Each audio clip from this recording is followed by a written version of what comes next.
sorry, that's for a Democrat show. Let me know when you're ready.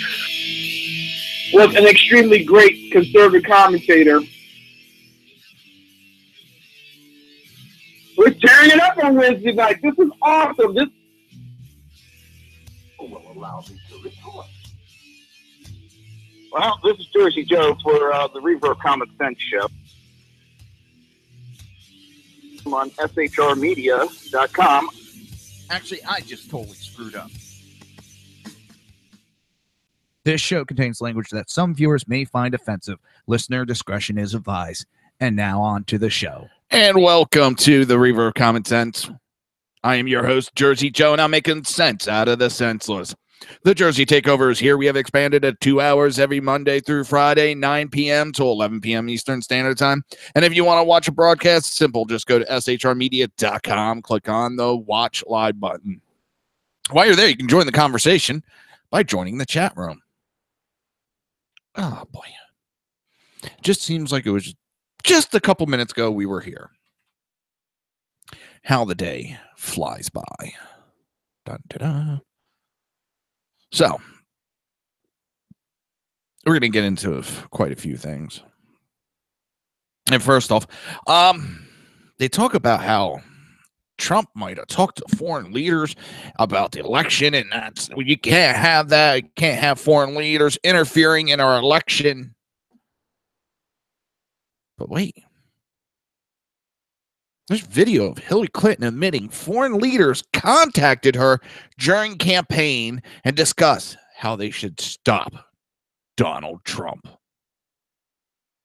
All I got to say, hey, Robert Mueller, whatever your dumbass name is, do you care to find out which foreign leaders candidate Hillary Clinton spoke with during her campaign? Because according to Hillary herself, she received messages from foreign leaders asking her if they can endorse her to stop Donald Trump from becoming president. Quote, I am already receiving messages from leaders. I'm having foreign leaders ask if they can endorse me to stop Donald Trump. Hillary Clinton, March of 2016. Here, let's listen to her in her own words. I am already receiving messages from leaders. I'm having foreign leaders ask if they can endorse me to stop Donald Trump. I am already receiving messages from leaders. I'm having foreign leaders ask if they can endorse me to stop Donald Trump. But that's okay because it comes from a Democrat, and we know Democrats do whatever the hell they want, and Republicans are held to a higher standard than even the law. Now, the question is there a tape of candidate Donald Trump, like the one of Hillary, where he admits to having discussion with foreign leaders about how to stop Hillary from becoming president? While speaking at the Democrat presidential town hall meeting in Columbus, Ohio in March of 2016, Hillary thought she was rather clever by attempting to make it appear as though Donald Trump was wildly unpopular with all of her foreign contacts. It's funny how the media forgot about this. I do remember them playing it when she said it to try to show just how unpopular Trump is.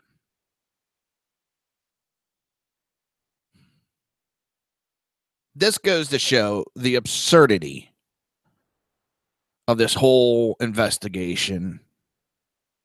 You're already starting to see some of the Democrats pull away from it. Why? Because it's getting them negative numbers. It's hurting them. And it makes me laugh because they deserve it. They deserve it. Why do I say that? Because I got a yawn. That's why. Come on.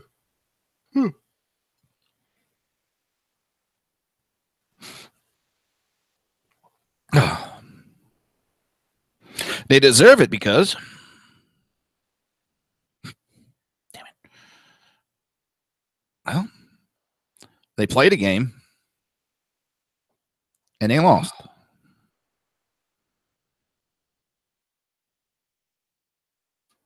All right, now I'm laughing because I just went over to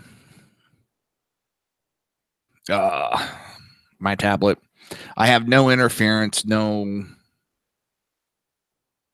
audio distortion with the YouTube feed. Oh my God. One day I have it, the next day I don't. Some days you feel like you're not, sometimes you don't. I'm enjoying Scott Mound. Oops.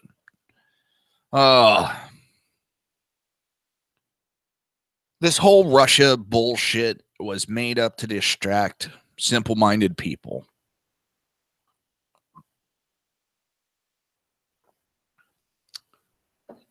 And so many fell for it. That's the funny thing. Oh, my coffee mug screen. You can see through me.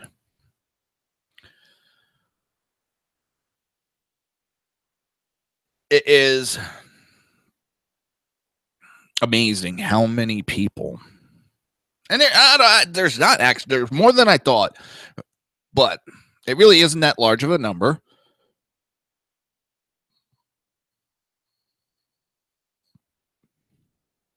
That believe in this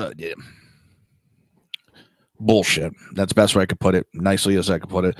This big piling, steaming excuse they call, well, that I call crap, they call a Russian collusion. Russian collusion. Sounds like a new drink.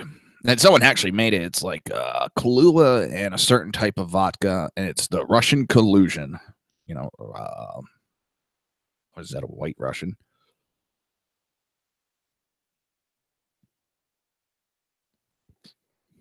And everyday people don't give a shit. They use it for political talk. They use it as an excuse. But when it comes right down to it, people don't give a shit. And most people are tired of it. They're tired of hearing about Russia.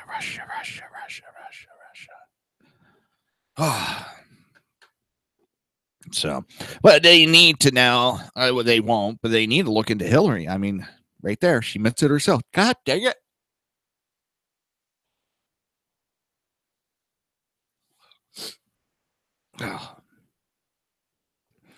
But through WikiLeaks, it's every day the job of president-elect seems to become more danger-filled for Donald Trump. It can honestly be said that it looks like the entire establishment is out to destroy his presidency before it even gets off the ground. As we have said for months, all signs are pointing to Hillary Clinton working behind the scenes on this coup. We know she is. Today's revelation is nothing less than a bombshell in the swamp that is D.C., where we see the curtain pulled back just a little. Here, the real tragedy begins, and a new evidence has emerged that shows that despite the public difference, both parties are largely different shades of the same corrupt mud. New information from WikiLeaks is about to shake the political world, and I think this author's taking a little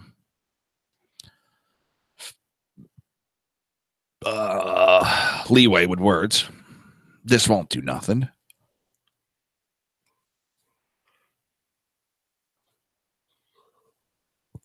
A new information from WikiLeaks is about to shake up the political world. Republicans in name only, anyway.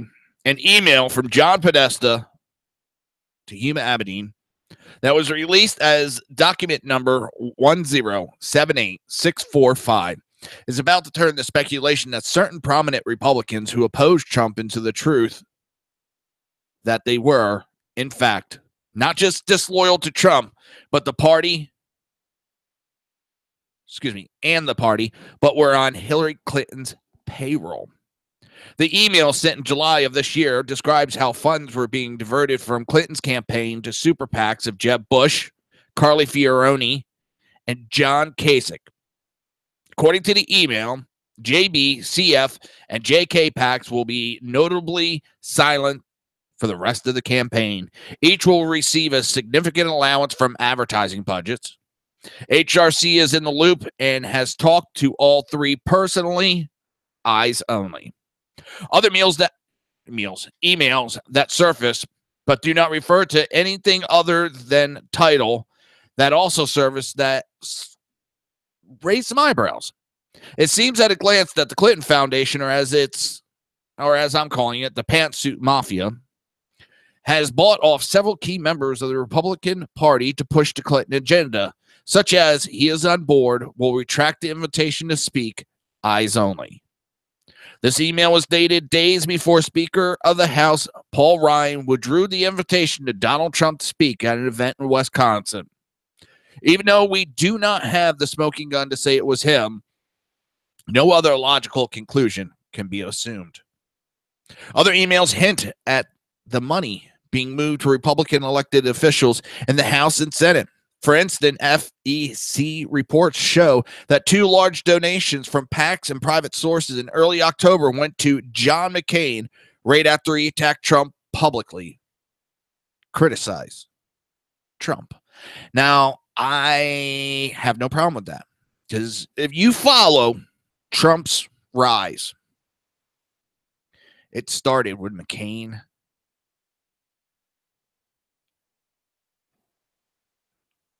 Sorry, rereading some. Right after McCain attacked Trump and Trump went back, that's when his numbers went up. And when he didn't back down, they went up further. Then Lindsey Graham jumped on it, and he went up further. John McCain is basically responsible for Trump.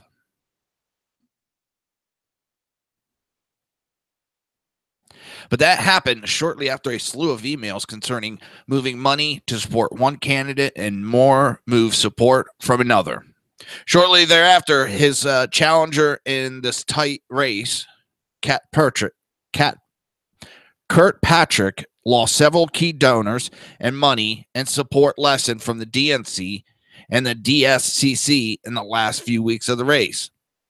The things to note is that McCain is with a one lead sponsor of a committee to investigate any Russian influence into the election. Senator Lindsey McGrath, where am I coming up with these names in my head today? Holy shit. Senator Lindsey McGruff, another outspoken critic of Donald Trump and briefly candidate for president from July to December, also, it seems, received help from the Clintons. An email that simply states clear the road for him in 2020 could mean that there will be no strong or supported Democrat in the South Carolina Senate race when Graham is up for re-election.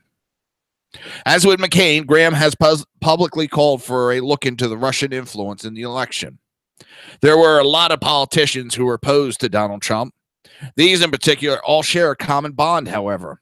Trump humiliated them on stage in front of hundreds of millions of people around the world. This is more than just politics or conscious objecting. This was revenge. Not just revenge. This is out and out treason. Our representatives took an oath to support our Constitution and our laws for our benefit, not theirs. This is why gridlock is prevalent in D.C. The treachery and the corruption are on both sides of the coin. Unfortunately, there's no way of knowing who the true Republicans are and who are the ones that are fronted for the Clinton machine, the pantsuit mafia.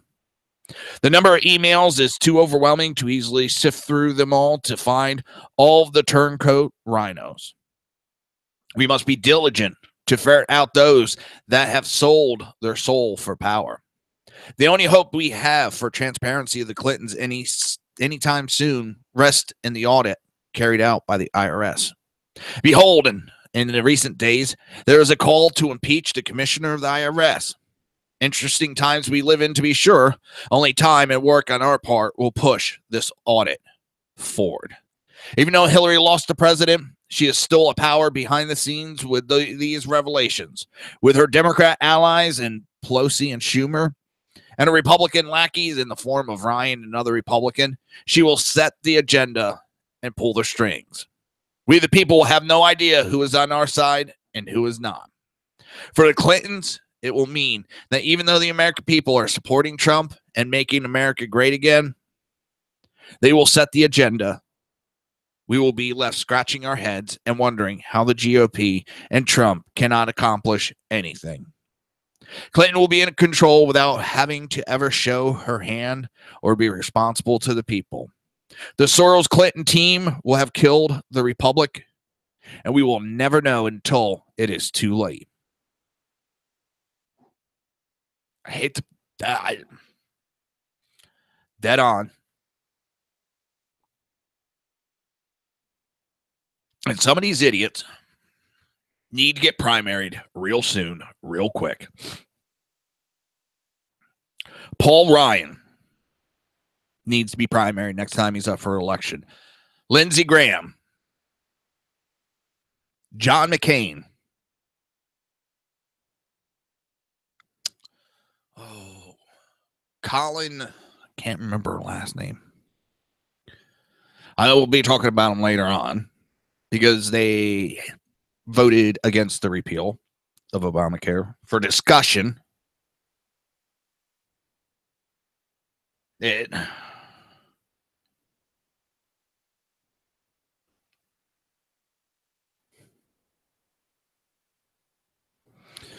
All right, that was weird.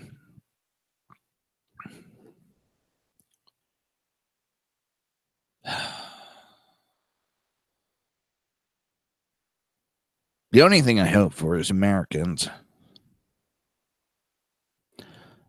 their common sense comes through. They're able to see what the Democrat Party has been doing and is capable of.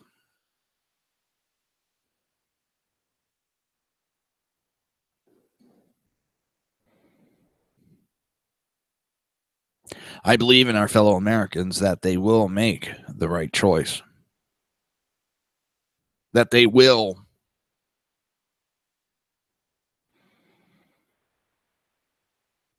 put country over parties.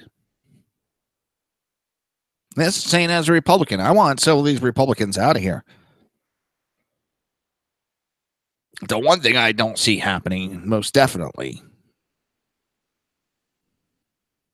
I don't foresee Democrats taking back control of Congress. Especially with them putting forth impeachment. That just gave so much power to the Republicans. And if they're smart, they'll use it. They will use it every single day and run with it. Make sure they do that in all the districts that Trump wanted, that there's a Democrat running. Don't give an outside chance for a Democrat to take a spot. And this Russian news story perhaps is the ultimate coup for the Clinton camp. She does not even have to be the winner of the Electoral College vote to have gained power.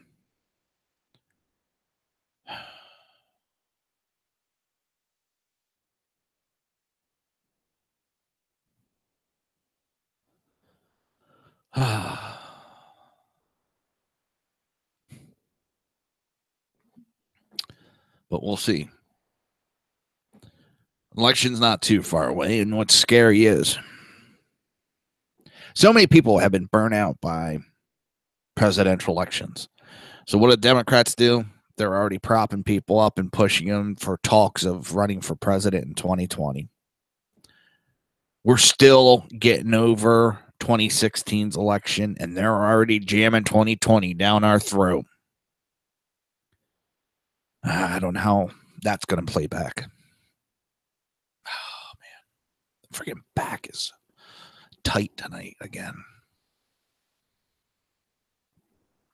But you're listening to the Reaver of Common Sense right here on SHR Media and High Plains Pundit Radio, and we will be right back.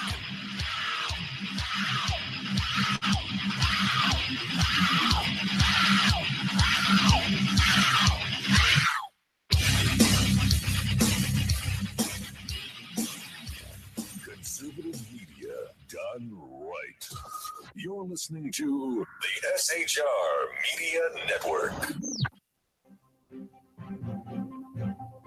Breaking news. According to the latest report coming out of SHR Media, a merchandise store to support both the Reaver of Common Sense and SHR Media has just been unleashed to the general public. Be forewarned that this site can be contagious and numerous items can be purchased to support the best news programming. Go to Reaver.one website and click on the store link to check out the merchandise.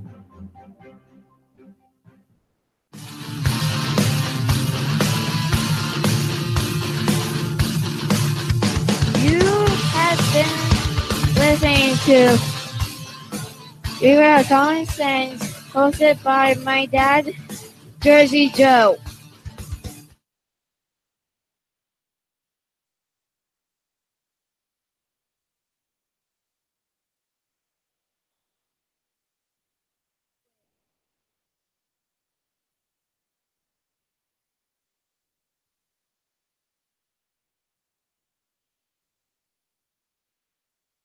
Right here on shrmedia.com and hyphensdailynews.com. Only Jersey can deliver hell like no one else, so consider this your fair warning.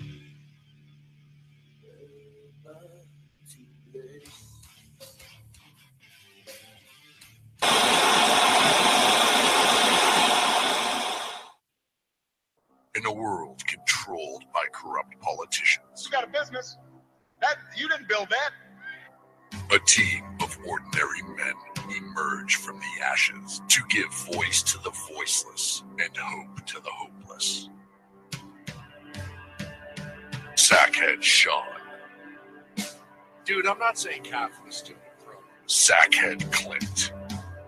All good friends of ours usually show up drunk. Also starring Sacco as the producer. I'm a little bit drunk, cause I'm drinking. They are the Sackheads Radio Show. Every Wednesday at 8 p.m. Pacific on shrmedia.com.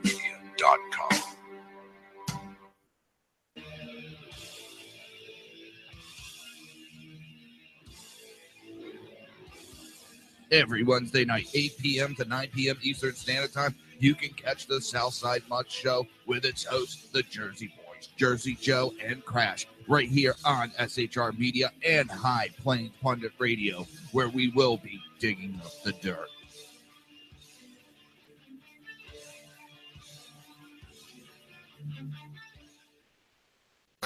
Times are dark.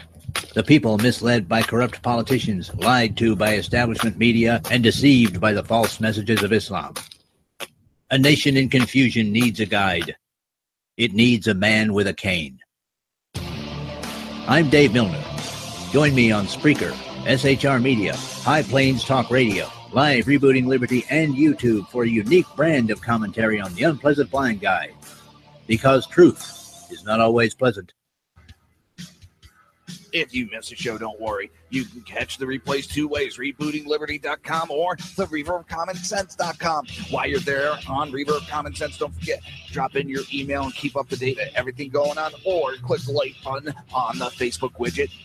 Now on to the Reaver of Common Sense.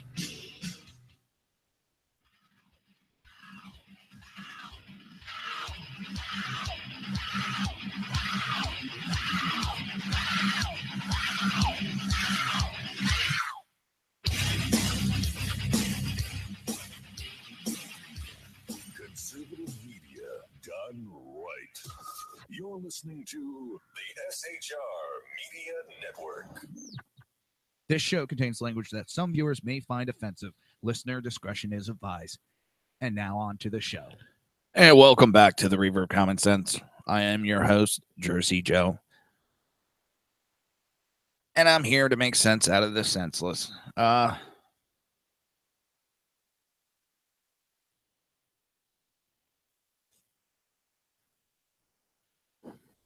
Our country's in a weird spot. I keep talking about that. This whole Russia thing, it's...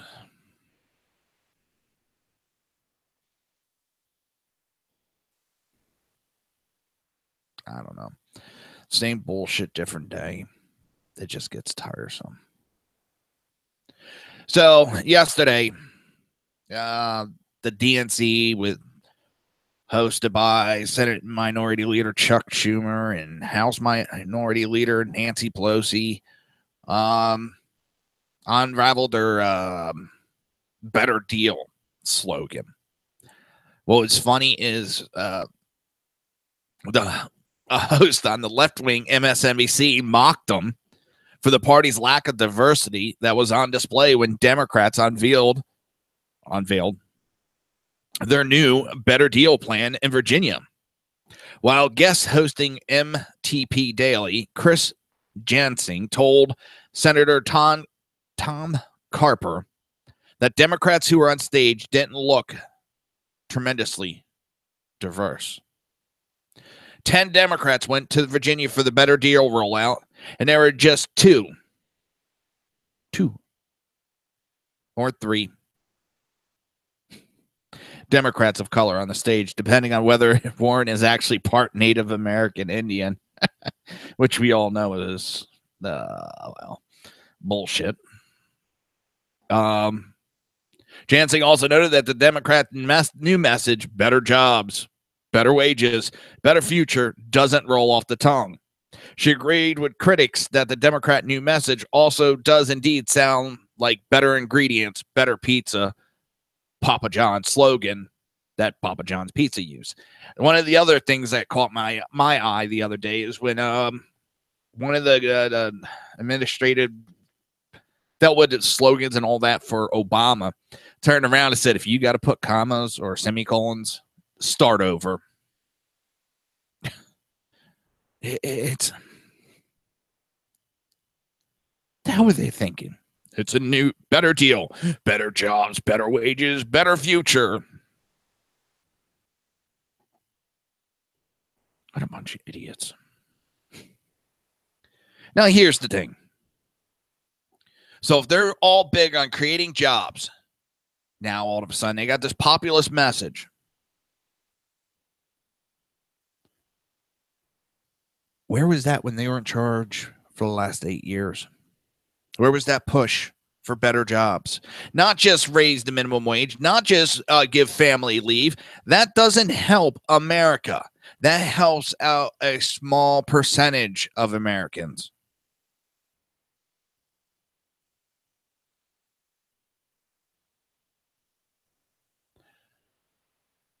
They think by riding on the coattails of Donald Trump and trying to make it sound like he's failing in his way and they're going to pick up the baton and run with it.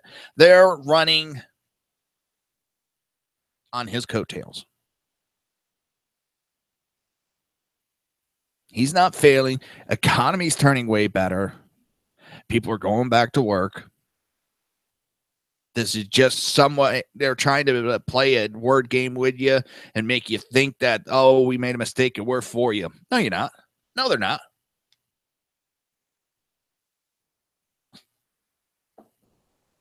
Okay, that was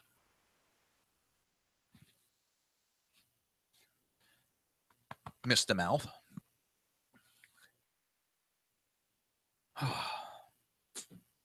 Guess I got a drinking problem. I have to watch this after the show. Sorry. For those that have watched and know the show, I like MMOs. EverQuest, World of Warcraft, Battle Pirates is another one I play. And it's getting time for a new expansion. Check it. I know I'll be up late tonight, so. And it's got to be a flip of the coin. I'm missing Shark Week. Just to let everybody know, I'm missing Shark Week. So I got to watch the repeats after I get done the show. Or do I play World of Warcraft? It's like, we'll see. All right. Back to the article. Liberals slam the party's new slogan online, while some Republican activists actually bought Papa John's pizza boxes to the event to mock Pelosi and Schumer. Schumer's better deal was also criticized for rehashing much of Hillary Clinton's failed agenda, in addition to being stale and unimaginative. Camille Harrison tweet. Today's to-do list. Call your senator, write your senator, talk to friends and family about health care. Emerson Bryant, done. Your to-do list. Tell Pelosi and Schumer that better skills, better jobs, better wages is a horrific slogan and rips off Papa John's. Let's see, what else did they get? I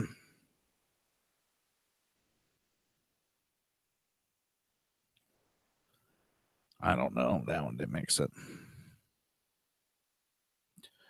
It's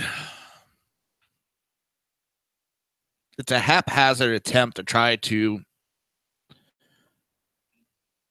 again, sway weak-minded people with a slogan.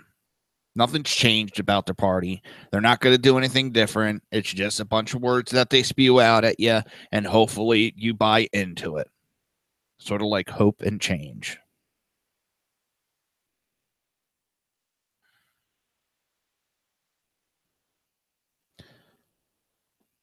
We remember how good that went, don't we? Slogans really work. By the way, what really it makes me laugh is they're pushing this populist message. Didn't they attack Donald Trump saying populist messages and the populist governing is racist? It's xenophobic and all these other phobics. And they attacked and they attacked and they attacked and they saw, oh, he won an election that way. Let's emulate him. I don't know. It's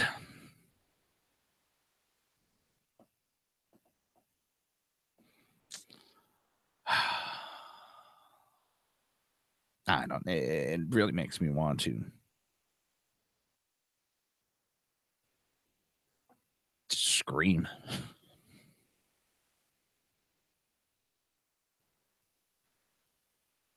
It really does. I mean,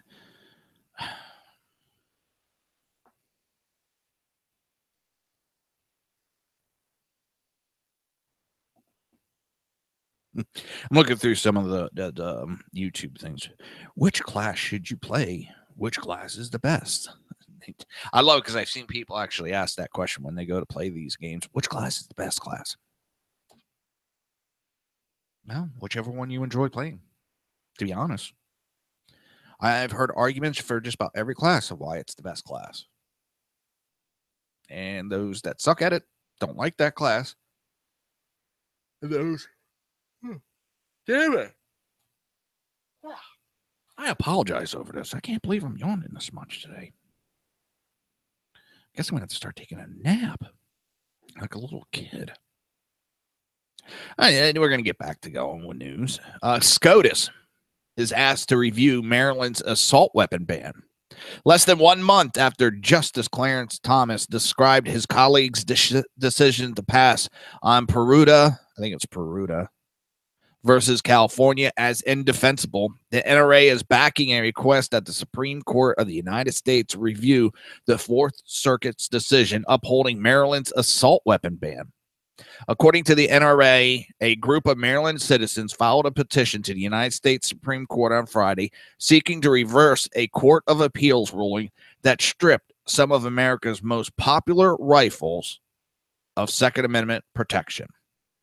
The ruling upholding the assault weapons ban came in Colby versus Hogan, and the NRA claims Colby is a direct contradiction to the Supreme Court 2008 decision, District of Columbia versus Heller. Heller reaffirmed that our founding fathers intended the Second Amendment to hedge an individual right to keep and bear arms, a right not dependent on military or militia service, or any other collective measures that might be applied to limit or curtail its exercise. Despite Heller, NRA Executive Director Chris Cox said, the lower courts have been making up their own rules when it comes to the Second Amendment for too long, and the Colby decision crossed yet another line. The Second Amendment guarantees an individual right to keep and bear arms for self-protection. The popular rifle and standard magazine banned in Maryland are some of the best tools for self-defense. We are hopeful that the Supreme Court will reverse its egregious decision. Now, everybody remember, before Obama, Homeland Security, what they said about the AR-15, it was the best home defense weapon.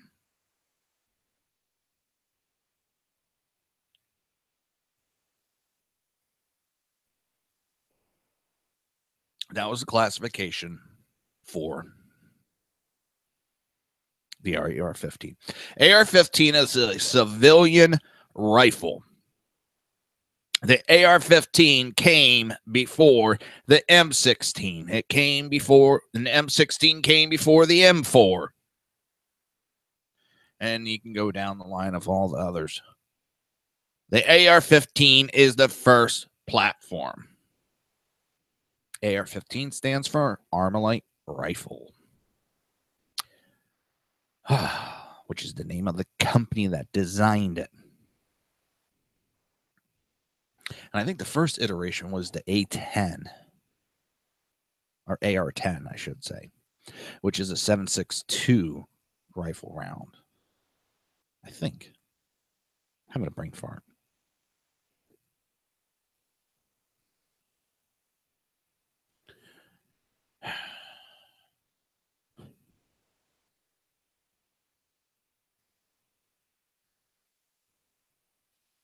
We have allowed liberals to chop away at our rights for too long. They've even chopped away at our freedom of speech for too long. They did it behind the guise of political correctness.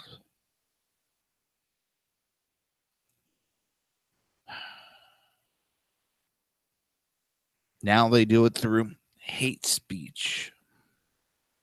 Anything they don't agree with it is hate speech. It don't work that way.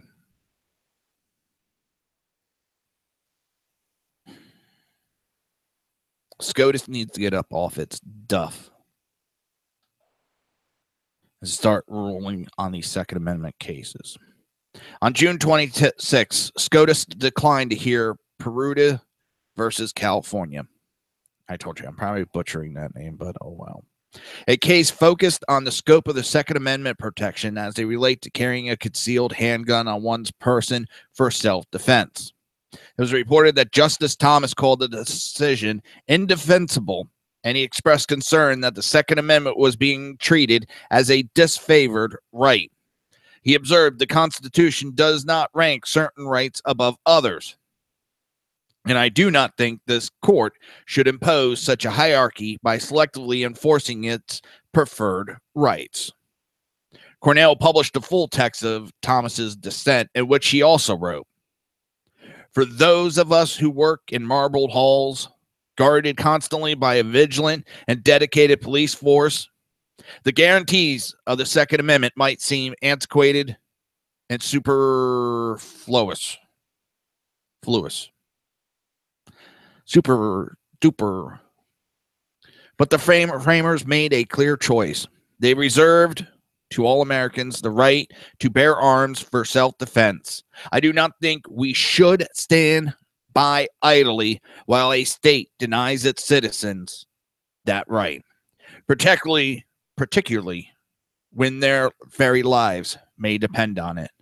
Justice Neil Gorsuch joined Thomas in dissent.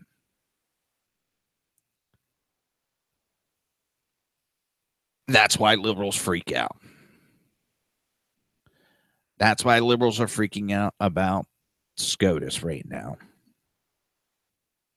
Because if Kennedy resigns, and God forbid something happens to Ginsburg, or she retires, that's 2 more conservatives that could get named in the next 4 years. But you know what's going to happen? The last year,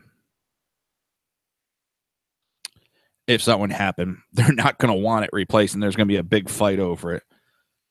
Oh, my neck. You're listening to the Reaver of Common Sense right here on SHR Media and High Plains Pundit Radio, and we will be right back.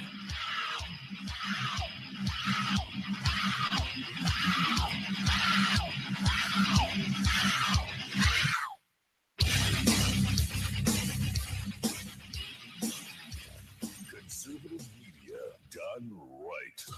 You're listening to the SHR Media Network. Breaking news. According to the latest report coming out of SHR Media, a merchandise store to support both the Reaver of Common Sense and SHR Media has just been unleashed to the general public. Be forewarned that this site can be contagious and numerous items can be purchased to support the best news programming. Go to Reaver.one website and click on the store link to check out the merchandise.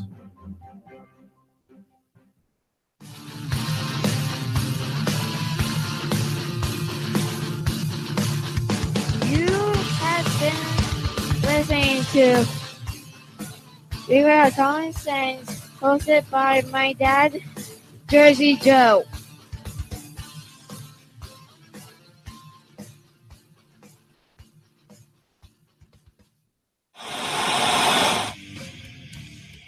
Beware, the Jersey Takeover is here. Every Monday through Friday, 11 a.m. to 1 p.m. Eastern Standard Time. You can catch the Reaver of Common Sense show, hosted by Jersey Joe, right here on shrmedia.com and highplansdailynews.com. Only Jersey can deliver hell like no one else, so consider this your fair warning.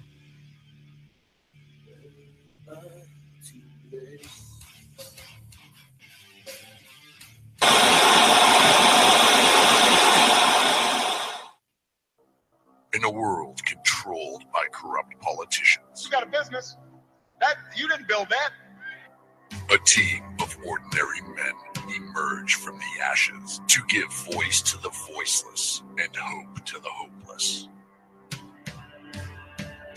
Sackhead Sean, Dude, I'm not saying Catherine is stupid, bro. Sackhead Clint, All good friends of ours usually show up drunk.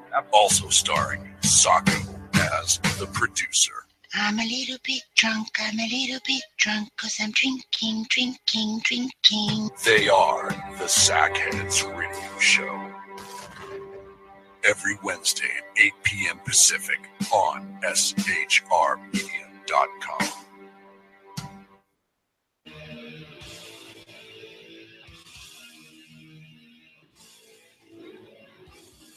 Every Wednesday night, 8 p.m. to 9 p.m. Eastern Standard Time, you can catch the Southside Mutt Show with its host, the Jersey Boys, Jersey Joe and Crash, right here on SHR Media and High Plains Pundit Radio, where we will be digging up the dirt.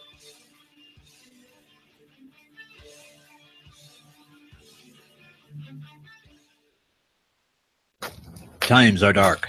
The people misled by corrupt politicians, lied to by establishment media, and deceived by the false messages of Islam.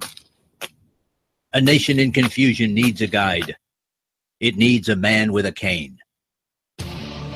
I'm Dave Milner. Join me on Spreaker, SHR Media, High Plains Talk Radio, Live Rebooting Liberty, and YouTube for a unique brand of commentary on the unpleasant blind guide.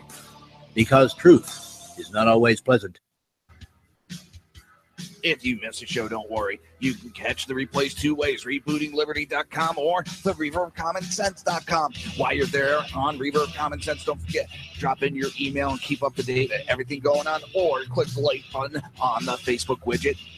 Now on to the Reaver of Common Sense.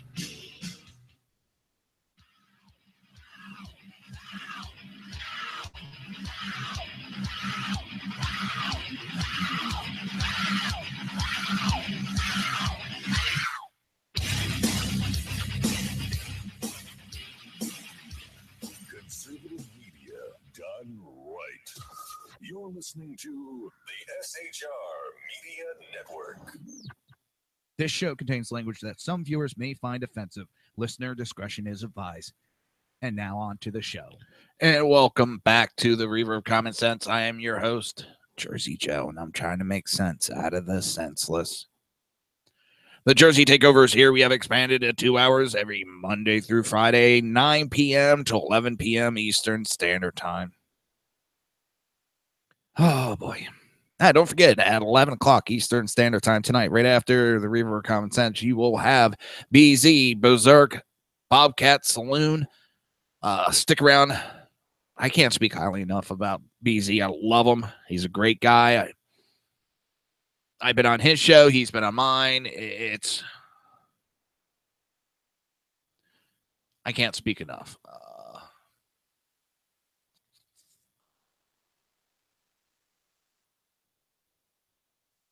Look at that stuff now.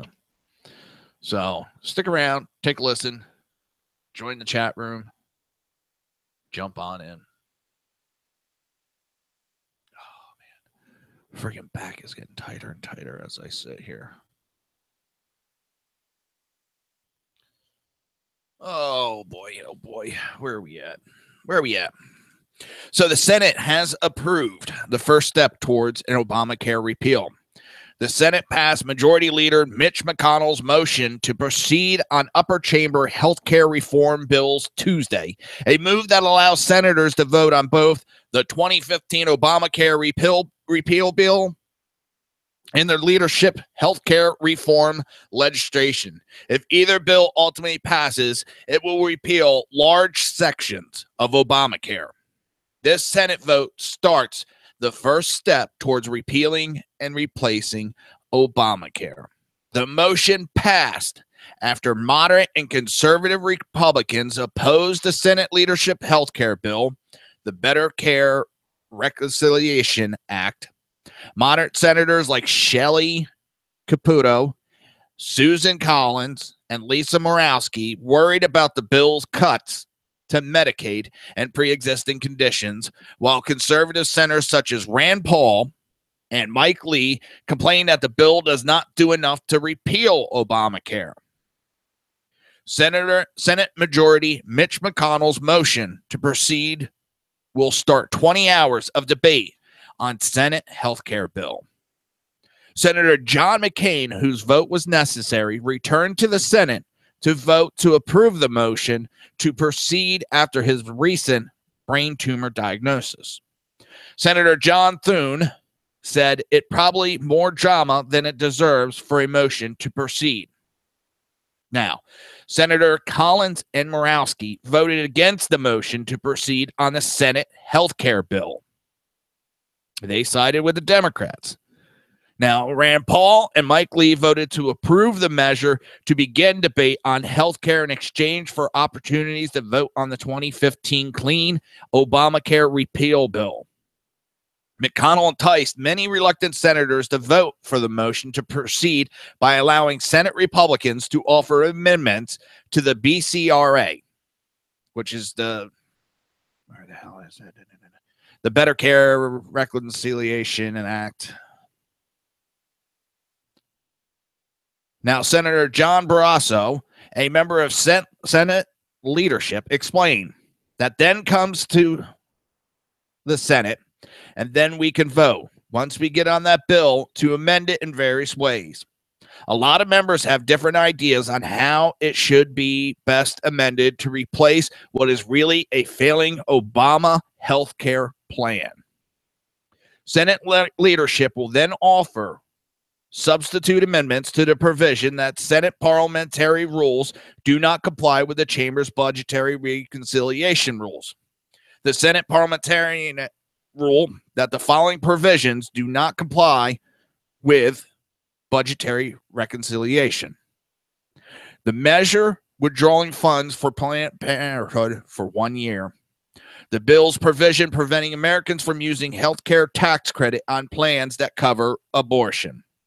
Obamacare subsidies for health insurers, otherwise known as the Cost Sharing Reduction Program. 6-month waiting period for individuals who fail to maintain health insurance coverage. The parliamentary still must review some of the Senate bill's language, such as state waivers for Obamacare insurance regulations, such as essential health benefits. A measure allowing small businesses to establish associate health plans. A rule change allowing insurers to charge older Americans more than younger citizens compared to the rules stipulated under Obamacare. The rule allowing states to receive Medicare as a block grant instead of a per capita cap.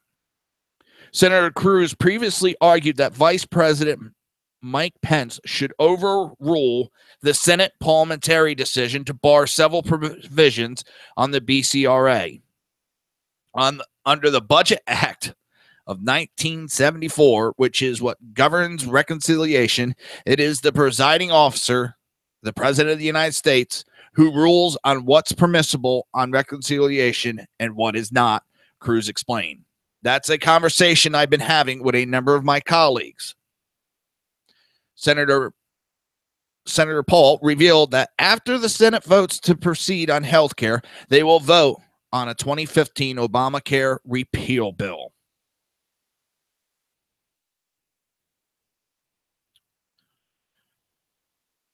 Sorry, a little parched there. This morning, Senate Majority Leader, this is from Rand Paul's Twitter, informed me that the plan for today is to take up the 2015 clean repeal bill as I've urged. Senate continues to work on last-minute compromises for the leadership's BCRA bill. Senator Ted Cruz and Rob Portman reportedly will work on a deal to revive Ted Cruz's Consumer Freedom Amendment while adding more money to help states stabilize their insurance market. Cruz's amendment would allow insurers to offer more affordable health plans that do not comply with Obamacare regulations as long as they offer plans that do comply with the Obamacare rules.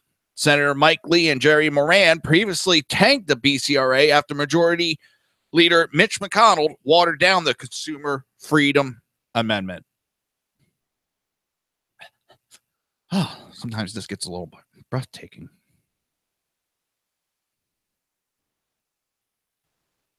And what does this all mean? Nobody knows. Nobody knows.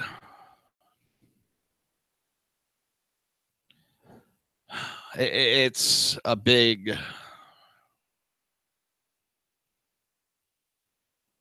I don't know. It's...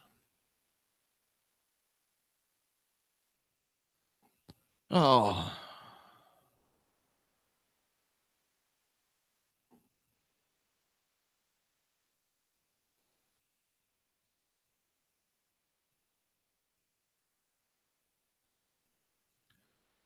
It's...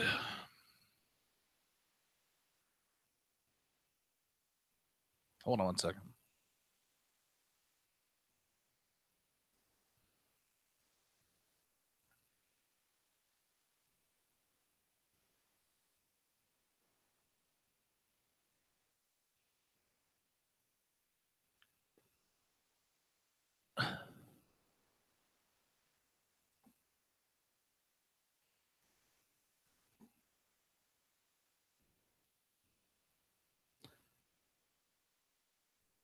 What, to be honest, I don't have a full understanding of what's going on. And I do know this. Obamacare needs to go bye-bye. Obamacare is a disaster. It's falling apart. It's failing.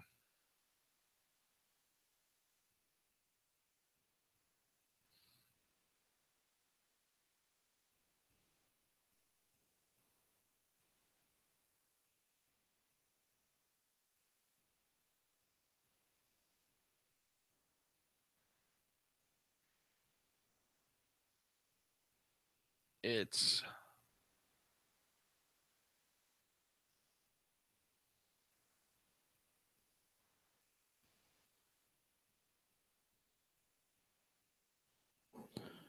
And it still goes on. And what pisses me off is they were voted in to repeal Obamacare.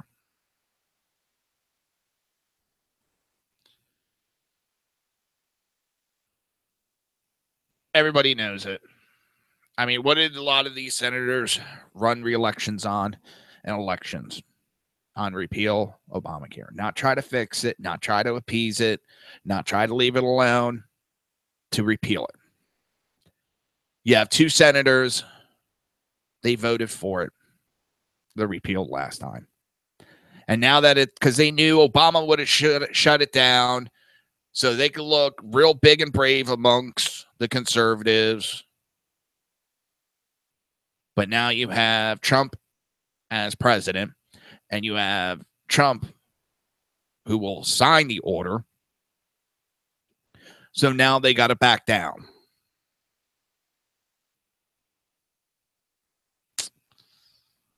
It's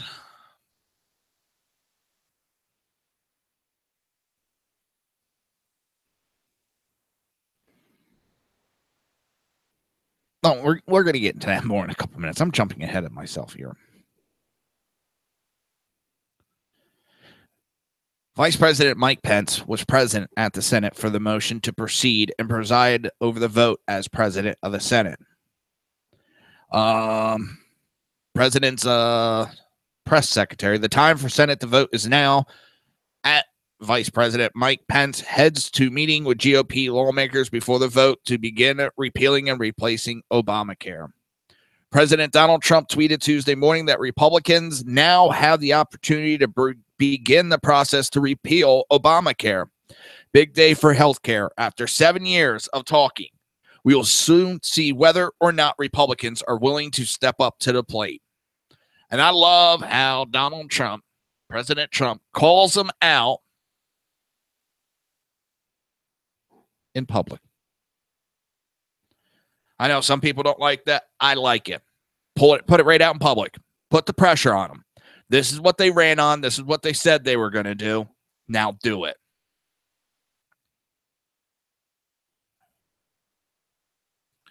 Stop the double talking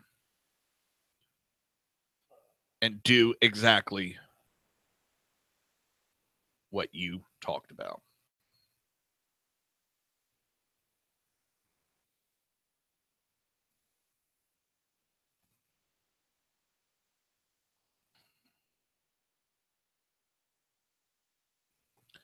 Then they wonder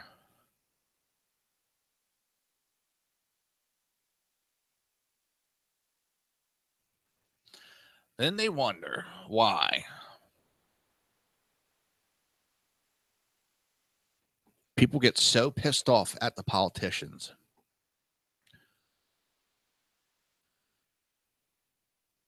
And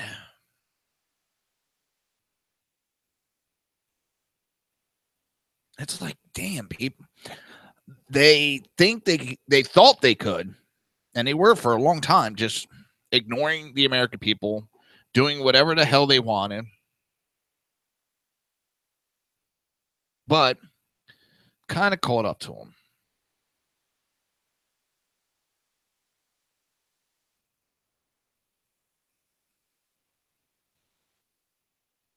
It's caught up to them.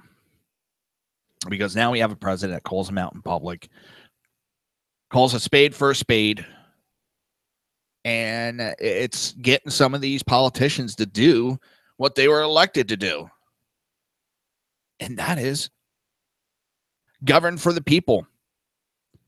And they promised to repeal Obamacare. And as Donald Trump put out a tweet, Obamacare is torturing the American people. The Democrats have fooled the people long enough. Repeal and replace. I have pen in hand. This will be a very interesting day for healthcare. The Dems are obstructionists, but the Republicans can have a great victory for the people.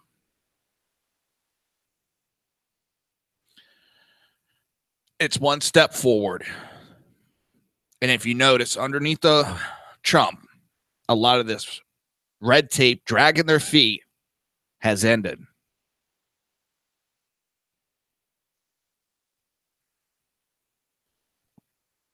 I mean, they tried to do it at the beginning, but Trump's got to be who Trump is. Stop trying to be the politician. Everybody, not everybody, the establishment wants him to be.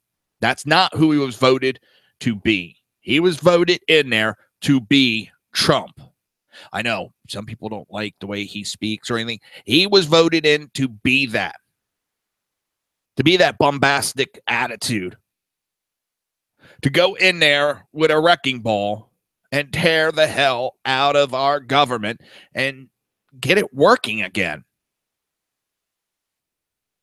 We've learned career politicians and lawyers can't get it done. We need a businessman to go in there and straighten it out. You're listening to the Reaver of Common Sense, hosted by Jersey Joe, myself, right here on SHR Media and High Plains Pundit Radio, and we will be right back.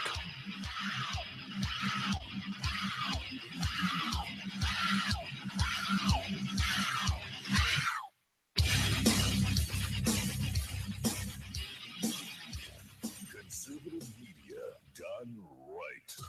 You're listening to the SHR Media Network.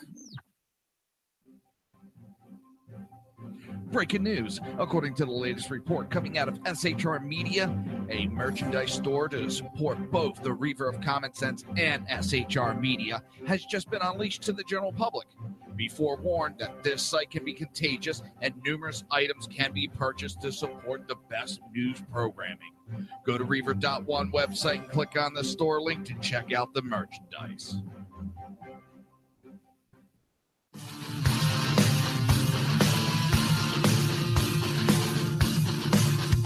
You have been listening to Reaver of Common Sense, hosted by my dad, Jersey Joe.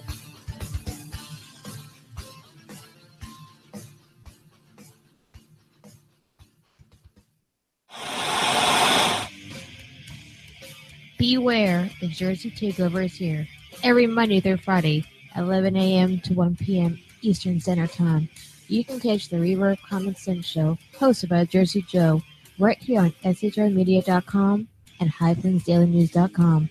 Only Jersey can deliver hell like no one else, so consider this your fair warning.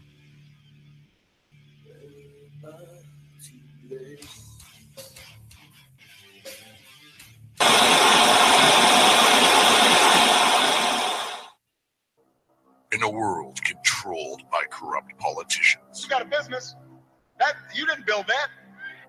a team of ordinary men emerge from the ashes to give voice to the voiceless and hope to the hopeless. Sackhead Sean, Dude, I'm not saying Catholic is stupid, bro. Sackhead Clint, All good friends of ours usually show up drunk. also starring Sacco as the producer. I'm a little bit drunk, I'm a little bit drunk, 'cause I'm drinking. They are the Sackheads Radio Show. Every Wednesday at 8 p.m. Pacific on shrmedia.com.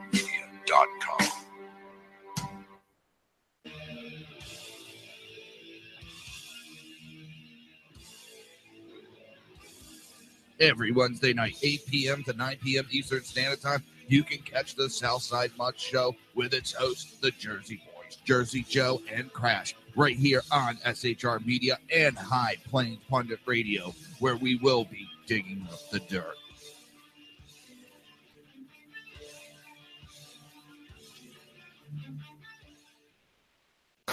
Times are dark. The people misled by corrupt politicians, lied to by establishment media, and deceived by the false messages of Islam. A nation in confusion needs a guide. It needs a man with a cane. I'm Dave Milner.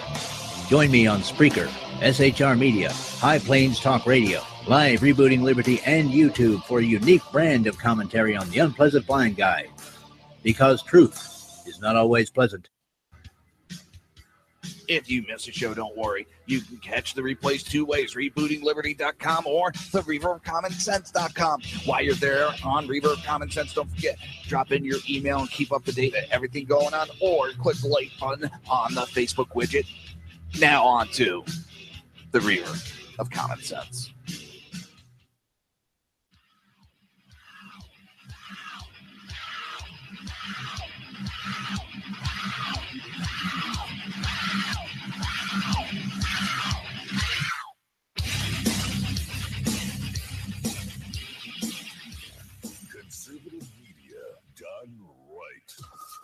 listening to the SHR Media Network.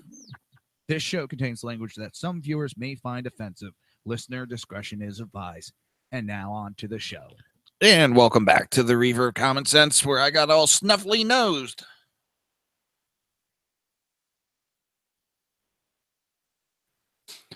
There we go. Now just get my ears to pop.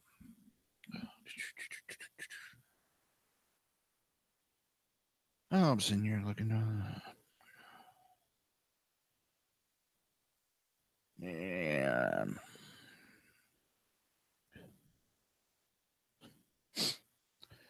Key departures from the Flyers. Well, we lost Braden Shen. That one was a little sad. Pierre Bellemare, Mr. Frenchie himself, was claimed in the Vegas expansion draft. Stephen Mason went bye-bye. Woohoo.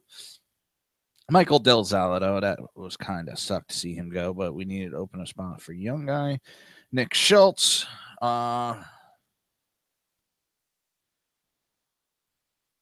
He went bye-bye underneath UFA. And Nick Cousin was traded. All good things for Flyers fans.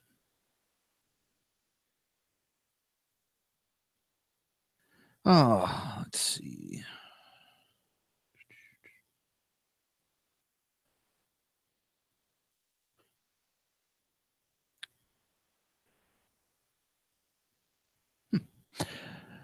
So, let's see.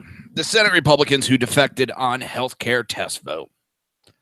Yeah, I already told you two of them. Well, that was the only two that defected. Don't forget, top of the hour, right after the Reaver of Common Sense, will be BZ's Berserker. Yeah, BZ Berserker Bobcat Saloon. I used to say Berserkers with an S for some reason.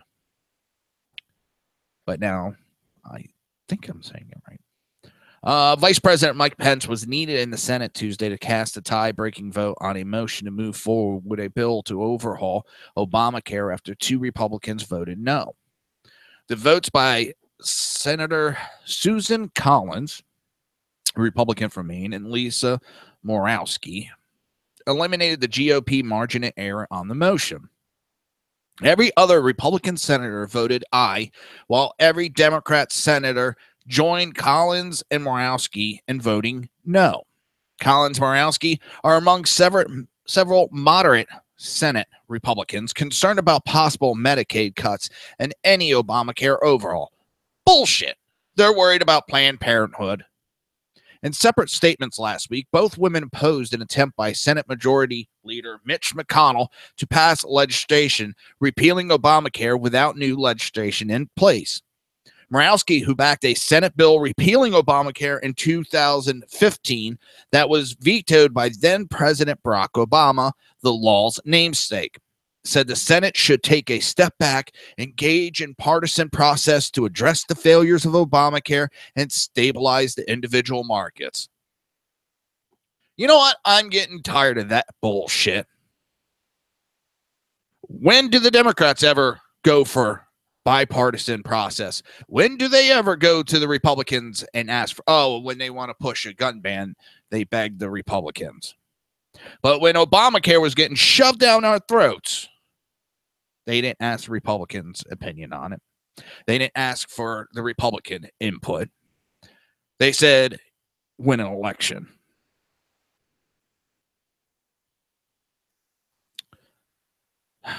Collins, who did not vote for the 2015 repeal, said that Obamacare is so interwoven in our healthcare system that to repeal it completely with no idea what's going to replace it with it is not the right approach. It's not that woven in, and Jesus Christ, it just got put in place.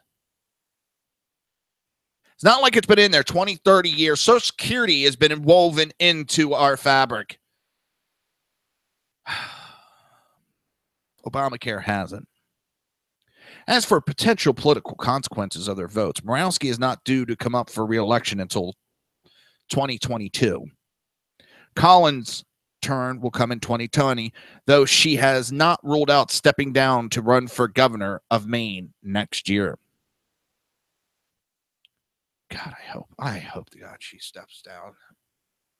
I'm so sick of this shit. I am sick of this shit. This is why the Dems are able to get shit through, because they stand together no matter if they disagree.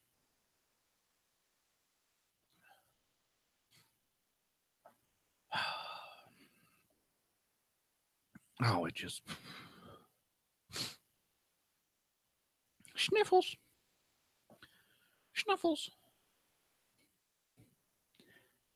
If they ever work together,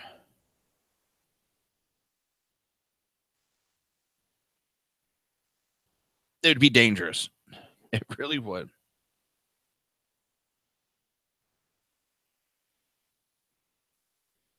Oh,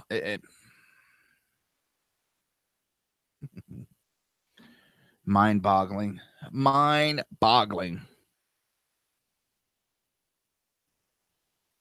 I got to play this because I've seen it a couple times. I haven't heard it yet, but I'm going to play it anyway. Supposedly, it's left-leaning comedian Jimmy Dore uses facts and 100% authentic proof to show origins of Russian scare. So let's take a listen. Can't hurt, can it? Of the Russia bullshit McCarthyism smears or whatever propaganda that's been being pushed through the media from the Democrats and through all the neoliberal elite has been pushing this Russia thing. And where did it come from? This is an internal document from the Hillary Clinton campaign. And it was created, Hillary Clinton for President consultant team, guy named Pete Brodnitz. This is from June 26, 2015. And this is from an internal poll they did on the horse race. It's from Top Line Results. So if you look where that arrow points, that's the conclusion of their internal polling was that Secretary Clinton's top vulnerability as tested in this poll is the attack that claims that as Secretary of State, she signed off on a deal that gave the Russian government control over 20% of Americans' uranium production after investors in the deal donated over $140 million to the Clinton Foundation, just like Dylan Ratigan just said. And by the way, Bill Clinton also got $500,000 from a Kremlin-connected bank at the same time as this deal was going through. And that was among his highest paid speeches of his life. So that's real. So that's a real connection. Her internal polling showed that that was her biggest vulnerability because half of all likely voters are less likely to support Clinton after hearing that statement, and 17% were much less likely to support. So they said that was her biggest vulnerability. And what do you do with your vulnerability? You throw it on your opponent. Also, what is your opponent's biggest strength? You attack it. When John Kerry ran against George Bush, he was a war hero. He had Purple Hearts and a Bronze Star.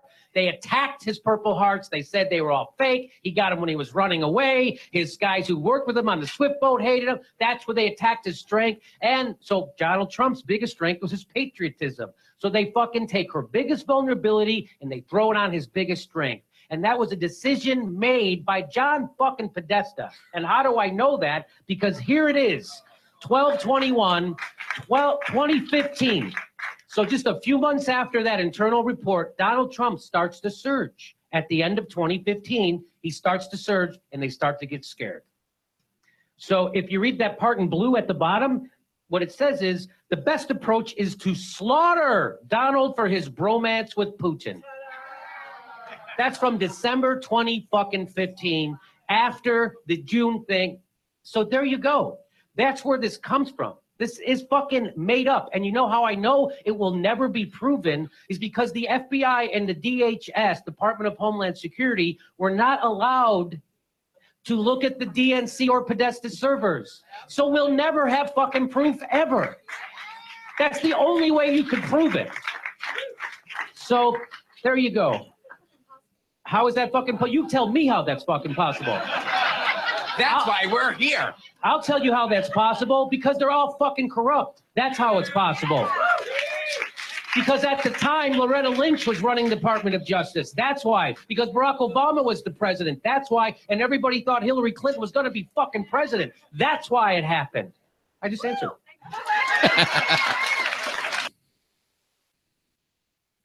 And he's dead on it. Dead on. There is no proof. There never will be. And I've bitched about that. How do you have an investigation when the evidence wasn't even given to you? How is you can law enforcement go and investigate when it's not there?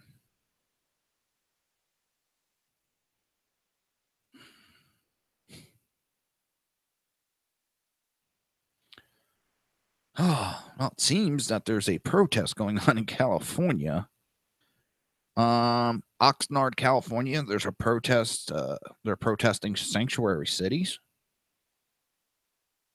Let me see some. We might pop over live to this. Get a little California justice going.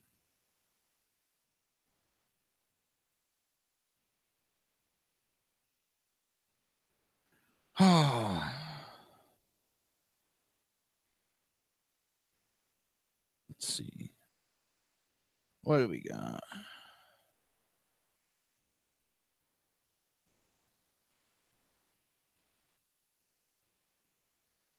Let's pop it on real quick. People whose fate is in your hands. The fate of my classmates who excel academically but have fear of the future after high school for fear of separation, deportation, and limitation. I am an honor roll student who takes and passes college classes. I am recognized as a national prep scholar, and in my afternoons I cheer. Yet when I come home at 8 after all my extracurricular activities, I have to come in through my backyard because my parents are afraid to open the front door. The youth cannot excel, cannot advance if they fear being torn away from the hands of their mothers, fathers, and brothers. All they ever loved and expected to always be there for support. So we arm ourselves in the way our forefathers taught us, with words, books, and knowledge, and we become soldiers defending our families, friends, neighbors, and most importantly, communities' rights. We defend them in ways that shouldn't be necessary. Your constituents are asking you to make them feel supported and vote yes on Safe City. It is your job to protect and serve your city. Do not cower and shy from your role as councilmen and women. And it's also illegal to be a sanctuary city. It's against federal regulations. That I deserve. And in regards with the biggest in this You're asking her, you're asking them to break the law. When they go low, we go higher. Thank you. That's all. Nathan Ramos to be followed by Paulina Lopez. Good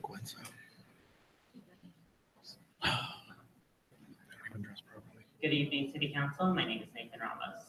Sanctuary, safe, secure, whatever you want to call it, we don't care. What we care about is your vote, because your vote will decide on whether or not you stand with and protect Austin's immigrant community. This community is composed of immigrants, so why aren't we doing enough to protect them? Families are too afraid to. I get tired of that bullshit. You're here illegally, and you want to be protected. You want benefits. You want to break the law. It's a bunch of bullshit. And then you want the city councils to ignore federal laws to protect criminals.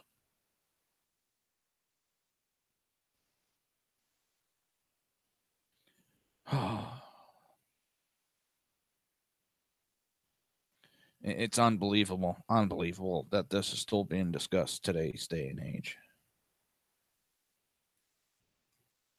Let's see, another new speaker's coming up. Let's see. No, just going to be more. They're bringing a bunch of kids to try to get the bleeding heart, tugging on the heartstrings. Oh, boo-hoo-hoo, these kids. I'm sorry, my kid is losing out because they're an American citizen. They're held to a higher standard.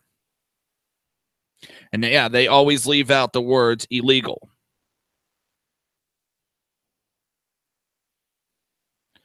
It's, and they're always playing the victim card. They're the victim. No.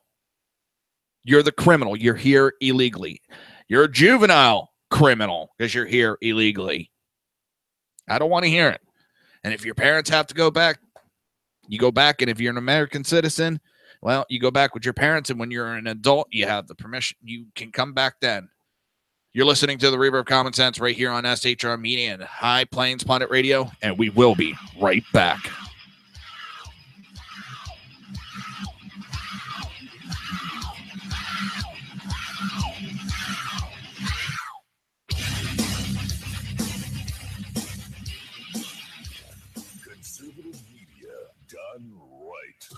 You're listening to the SHR Media Network.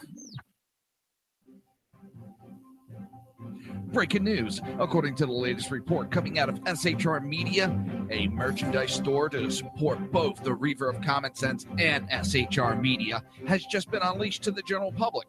Be forewarned that this site can be contagious and numerous items can be purchased to support the best news programming. Go to Reaver.one website and click on the store link to check out the merchandise.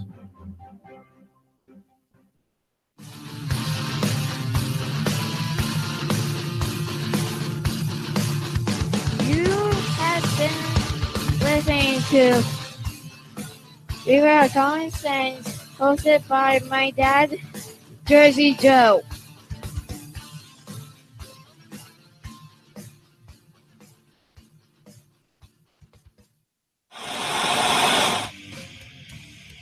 Beware, the Jersey Takeover is here. Every Monday through Friday, 11 a.m. to 1 p.m. Eastern Standard Time. You can catch the Reaver of Common Sense show, hosted by Jersey Joe, right here on shrmedia.com and highplainsdailynews.com. Only Jersey can deliver hell like no one else, so consider this your fair warning.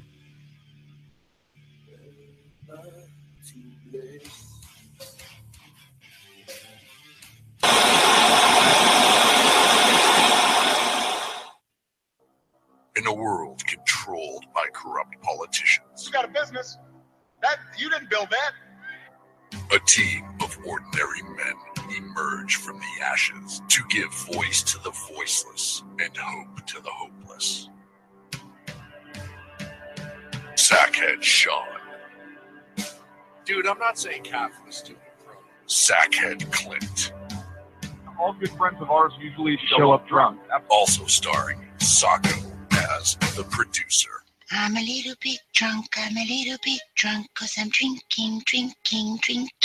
They are the Sackheads Radio Show. Every Wednesday at 8 p.m. Pacific on shrmedia.com.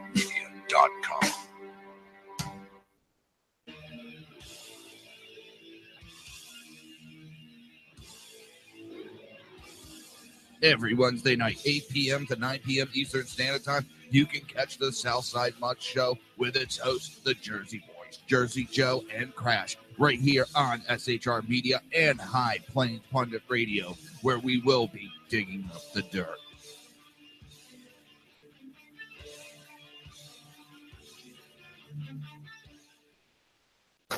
Times are dark.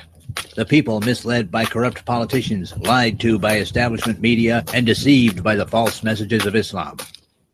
A nation in confusion needs a guide. It needs a man with a cane. I'm Dave Milner. Join me on Spreaker, SHR Media, High Plains Talk Radio, Live Rebooting Liberty, and YouTube for a unique brand of commentary on the unpleasant blind guy. Because truth is not always pleasant. If you miss a show, don't worry. You can catch the replays two ways, rebootingliberty.com or the reaverofcommonsense.com. While you're there on Reaver of Common Sense, don't forget, drop in your email and keep up to date with everything going on, or click the like button on the Facebook widget. Now on to the Reaver of Common Sense.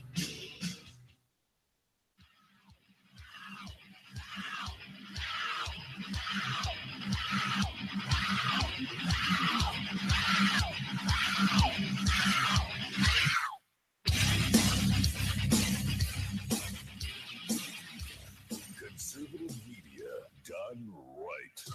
You're listening to the SHR Media Network.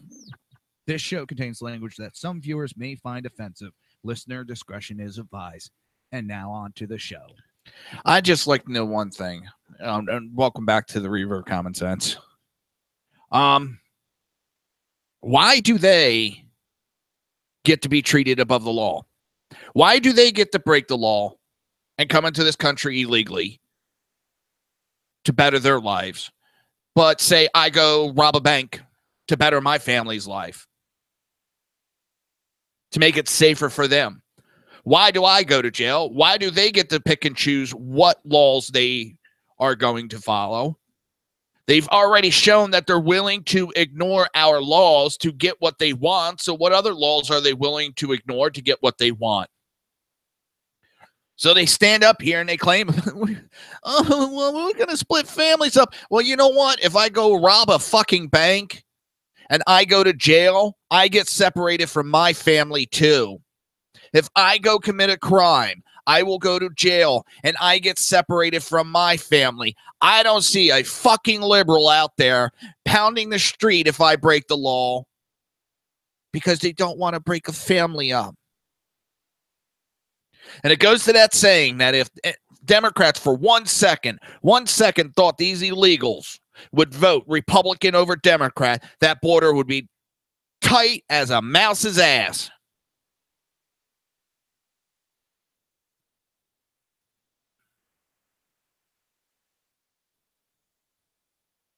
Why do a certain group of people get to break the laws?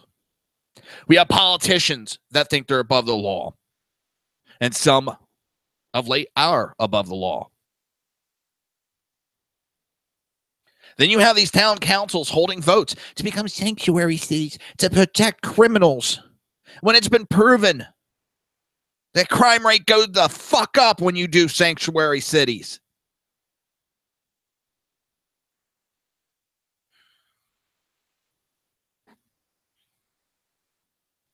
Then they wonder why more fear happens. Because when you have sanctuary cities, ICE has to go throughout the city finding these illegals. Where in other cities that follow the law, ICE goes to the jails and picks most of these people up.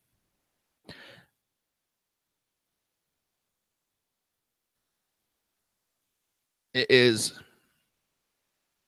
sickening.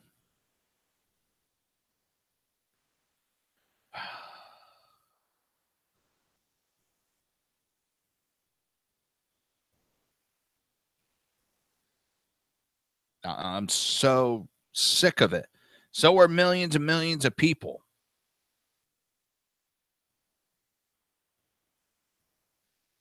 Also, I had reported it a while ago. Debbie Wasserman Schultz, one of her computers got taken by DC police, and she threw a massive hissy fit. Well, it seems that this Muslim IT specialist, and yes, I do point out the religion because, well, the house that they were living in that they abandoned real quick, it got rented out. I think it's a Marine that was living there now, renting the house from the people. He found a bunch of hard drives with government markings, so he turned it over to the government. And it seems these hard drives they tried to destroy. These gentlemen, or this gentleman, well, he's been working for the DNC, Debbie Wasserman Schultz, and a bunch of senators, well, a bunch of Congress personnel. They have a bunch of hard drives and laptops that look like they tried to destroy that had been turned over to federal law enforcement. Now, the one guy tries to flee the country, was arrested at one of the airports recently. This is linking to a laptop was taken as evidence, and Debbie Wasserman Schultz threatened the police chief, the DC police chief. I think it's DC police.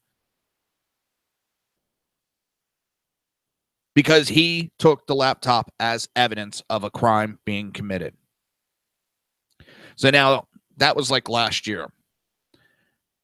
Now, all of a sudden, these components of hard drives and laptops show up and get turned over to federal government. And this guy tries to flee the country. Him and his family were all working as IT specialists, had access to a lot of sensitive material. And there's a lot of question surrounding them. So they've been caught. One of them's been caught at least. Some smashed hard drives have magically appeared. You know, the DNC way of deleting files, getting rid of files, smash the hard drives. Don't forget, coming up top of the hour is BZ Berserk Bobcat Saloon. Stick around right now. BZ posted he's sweeping up the saloon, cleaning the toilet for a brief but very special guest this evening. Ooh. So let's see if that damn... Oh, that fucking that county thing just boiled my blood.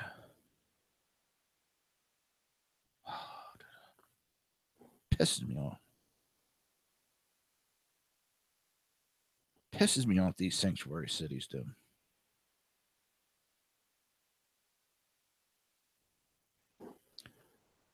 You need a new toilet brush. I thought you needed one, period. I thought I was told you'd been using your hands.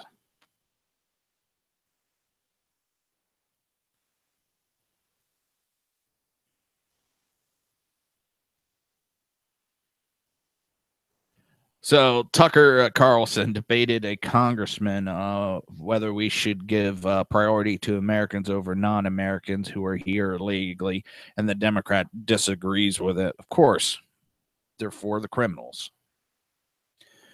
Democrats, all they've been backing is terrorists and criminals. Oh, I've been wanting to play this. Let me get this queued up.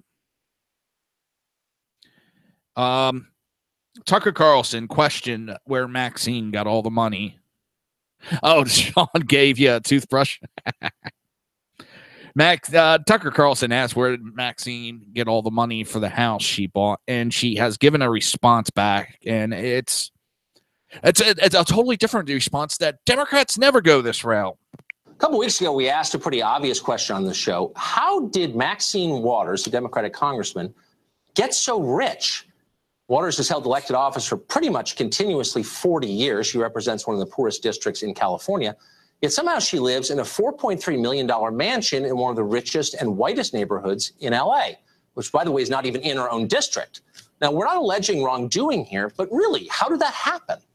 The New York Times talked to Waters recently, and here's how she responded to this show in our question. Quoting now, I own several properties. The way me, talked about it is, what right does an African-American woman have to do well? He doesn't know anything about my investments, but the house that I've lived in for 25, 30 years. This idea of how could she afford that is racist, and I just dismiss it. In other words, we're bigots for asking the question. You surprised? I mean, what else was she going to say? By the way, it doesn't look like she's lived in that house for 25 or 30 years. Real estate records suggest she just bought it 13 years ago and has spent an awful lot since to remodel it. So again, where'd the money come from? Maybe she borrowed it from relatives. Since 2006, Waters has paid her own daughter $600,000 from campaign funds. Then there's her husband, who was once a director of One United Bank. Never heard of it? Well, in 2008, One United Bank got a $12 million taxpayer bailout after Waters encouraged the Treasury Department to take up the case. At the time, she did not disclose that her husband had worked there or that she still had stock holdings in that bank. Maybe those are the investments she mentioned. Or maybe she was referring to the more than $1 million the LA Times reported that her family has made by doing business with companies and people she's helped in Congress. By the way, that was almost 20 years ago. Now, some people think all this is a little unseemly, if not criminal. One liberal group ranked Waters as among the most corrupt members of Congress. We are withholding judgment on that, despite the Congresswoman's name calling, but we really would like a real answer. We've asked Waters to appear on this show many times to explain. We're going to keep. Well, of course, what did we expect her to go to? The typical racist comment. They can't explain, so we'll call you racist.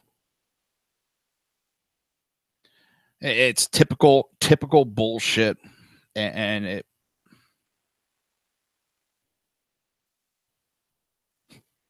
I mean, you can't even ask questions nowadays because as soon as you do, it's you're racist. You're racist. Oh, how dare you ask me a question? Oh, that's hate speech. Hate speech. Oh, you know what?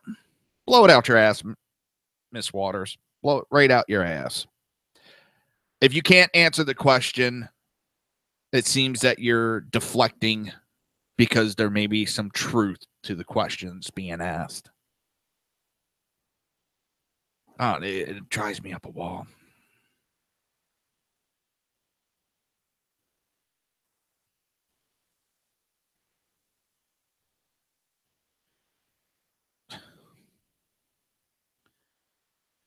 Now, it seems there was a protester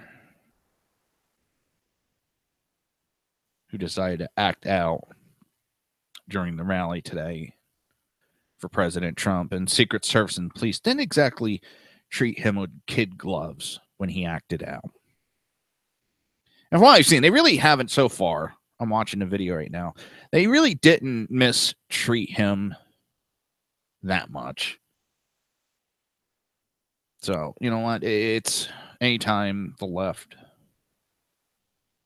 gets their little pee-pee smack, they think they're been mishandled. Oh.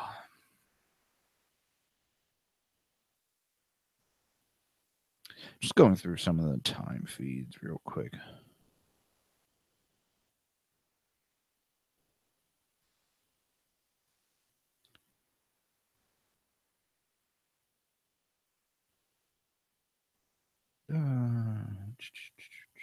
Oh, I love this one. This one is from ProgU. And this one discusses about the myth that the South used to vote Democrat. Now it votes Republican. That's the proof that the Republicans are racist. I want you to listen to this. I know I'm playing a few videos. Just there's some videos I've been wanting to play of late, and they can't come across towards me right now. So I want you to listen to this ProgU piece of hell. It's just a bunch of bullshit when they say the party switched.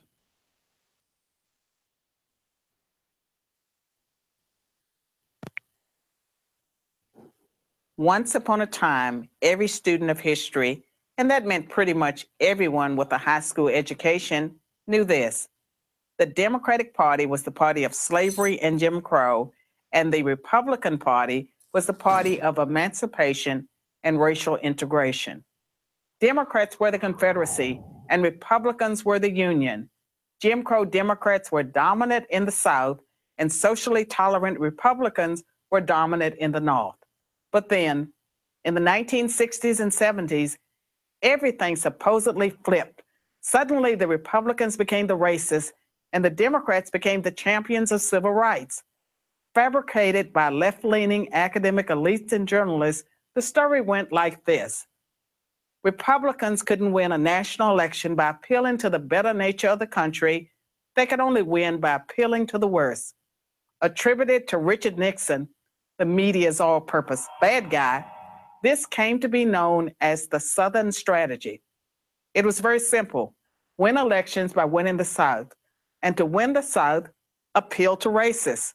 So the Republicans, the party of Lincoln, were to now be labeled the party of rednecks. But this story of the two parties switching identities is a myth. In fact, it's three myths wrapped into one false narrative. Let's take a brief look at each myth in turn. Myth number one, in order to be competitive in the South, Republicans started to pander to white racists in the 1960s. Fact, Republicans actually became competitive in the South as early as 1928, when Republican Herbert Hoover won over 47% of the South's popular vote against Democrat Al Smith. In 1952, Republican President Dwight Eisenhower won the southern states of Tennessee, Florida, and Virginia. And in 1956, he picked up Louisiana, Kentucky, and West Virginia too. And that was after he supported the Supreme Court decision in Brown versus Board of Education that desegregated public schools, and after he sent the 101st Airborne to Little Rock Central High School to enforce integration. Myth number two, Southern Democrats, angry with the Civil Rights Act of 1964, switched parties. Fact, of the 21 Democratic senators who opposed the Civil Rights Act, just one became a Republican. The other 20 continued to be elected as Democrats or were replaced by other Democrats. On average, those 20 seats didn't go Republican for another 2.5 decades. Myth number three, since the implementation of the Southern strategy, the Republicans have dominated the South.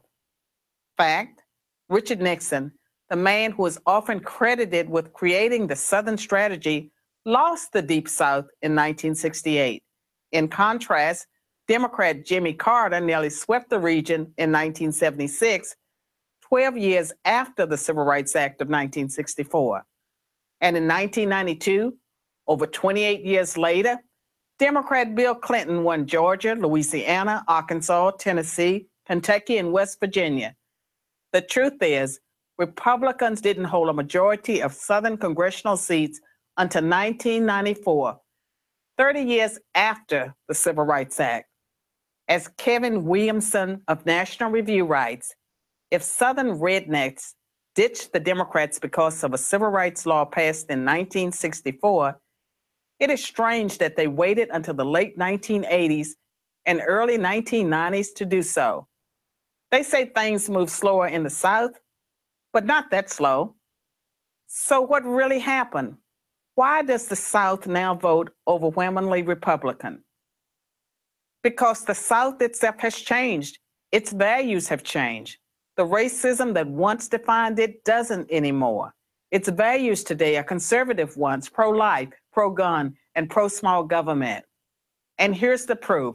Southern whites are far more likely to vote for a Black conservative like Senator Tim Scott of South Carolina than a white liberal.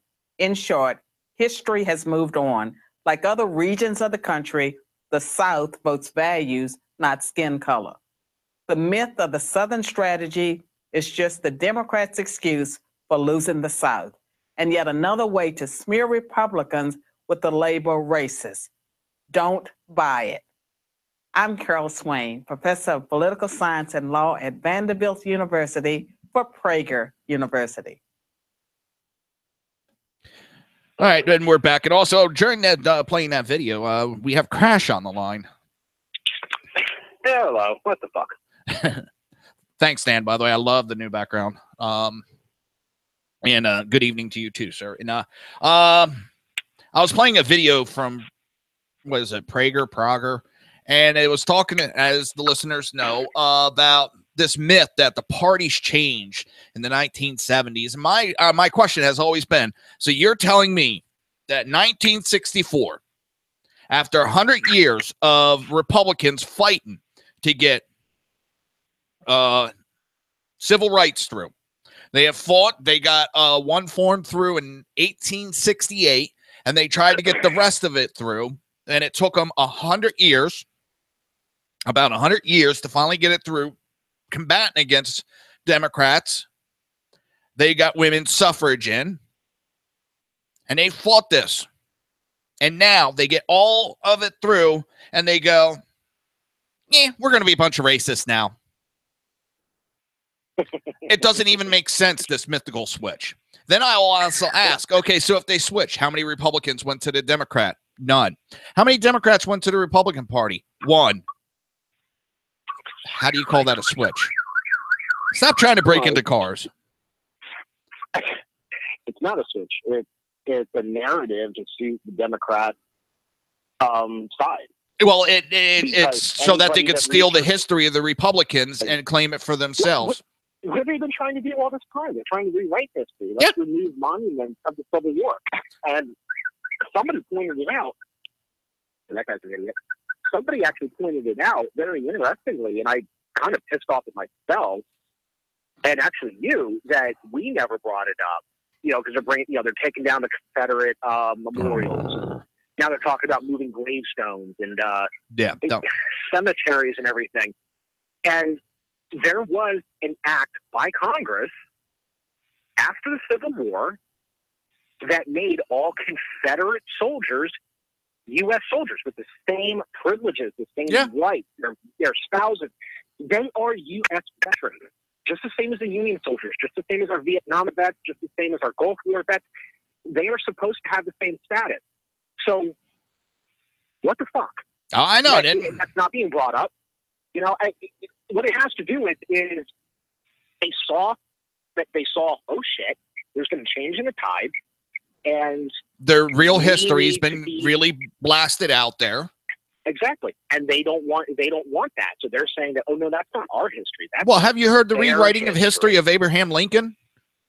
that he was actually a racist. He hated black people. He wanted to keep them in chains, but he used it so he could start a war because he was just a warmongering idiot.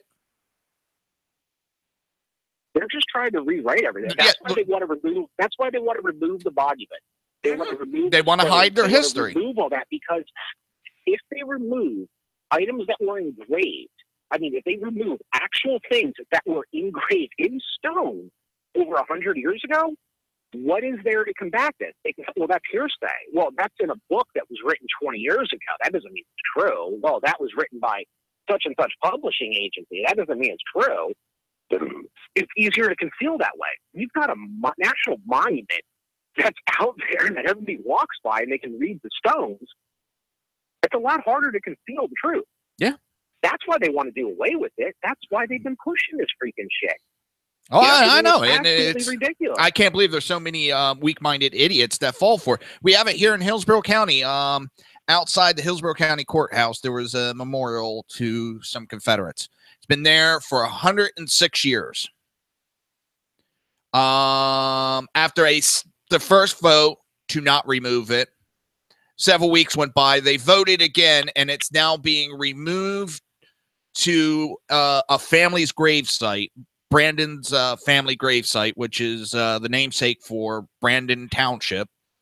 As long as it's not on Hillsborough County property, and Brandon family has to pay for the removal of it immediately. That monument's been there 106 fucking years, and no one's been offended by it. And now all of a sudden, the goddamn liberals got their panties in an uproar. Oh, I'm so offended. It reminds me of slavery. Yeah, but you vote Democrat, and Democrats are the party of slavery. Oh no, they switched. Let me get this straight. We can have a piece of timber out in the middle of the woods, and the historic societies and everybody else are out there in arms. We got to protect this. You know, nobody can be within 1,000 miles of it. Blah blah blah. We have to buy all this public land now to protect this. Like this national monument to our servicemen. Well, we don't agree with it, so we're not going to. One, we're not going to protect it.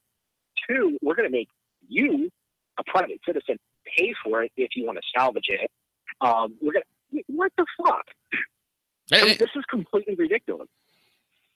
What I don't think they realize how many people they're actually pissing off. I mean, there is. I don't think they care. And here's the thing. And who was it? Carrie Donovan. She had found a group. What they do is they travel around state to state, city to city. They start taking pictures of these monuments. They don't even live in the goddamn area. They start they start stirring up trouble about the monuments. They get it removed. They go on to the next city. They're a paid group that just goes around starting shit, stirring up trouble where there was no trouble. Yeah, it's just the same. You know what? It's just an offshoot of the BLM, of Black Lives Matter. I mean, that's what they were doing. Anytime there was, okay, well, if it was a black cop and a white guy, no, we'll leave that alone. Or if it was a black cop, a black guy, no, we're going to leave that one alone.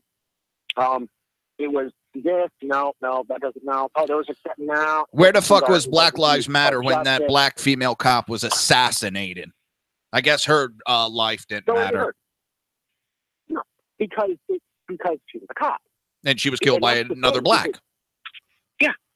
So if it doesn't fit their narrative, they don't want anything to do with it. If it fits their narrative, they'll be out there racing. Oh, yeah. What is it? 97% of blacks are killed by other blacks. They don't go petition, protest. You and I are more likely to be killed by a cop than an African American. Half your cops are afraid to do anything with the black community anymore. Yeah. Well, the thing is, even before that, even before all this shit happened, the statistics were still there. I know. I'm not just. Oh, it's. But then as soon as you point that out, they say, well, it's because, they commit more crime because they're in more impoverished areas. Well, I'm sorry, whose fucking choice is that? I lived in the inner city, and you know what? My fucking mom busted her ass, got out of there. My dad busted his ass. But wait a minute. Let's also take a look at the other thing. Who runs those inner cities? Who runs those inner cities? Democrats. They went from the plantation to the inner city. No, that's like just another form of slave labor.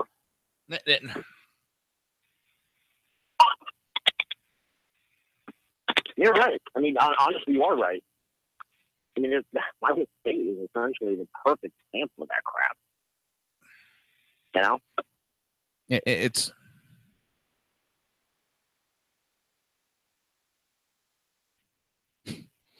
I just want to give a heads up. 9 minutes from now, we will have the BZ Berserk. You want to stick around? I know he's got a special guest tonight, and he's cleaning the saloon up, getting it ready. I think he just got done with cleaning the toilet with a toothbrush. So,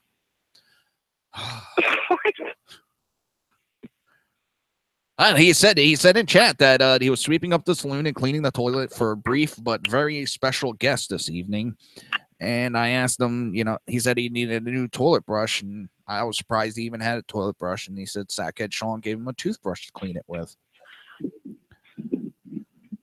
The speech is in his bar. The speech is free, but the drinks aren't.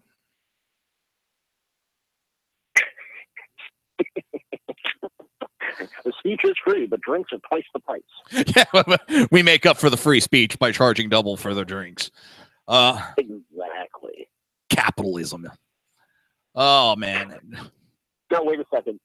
It's not a Democrat place, right? So No. Oh God, I think I'd get shot by him for, even suggesting that it would be liberal. I'm waiting for the big FU from him in chat. I touched on it briefly, and I just got to laugh. Debbie Wasserman Schultz, IT manager, arrested fleeing the country. It's just beautiful.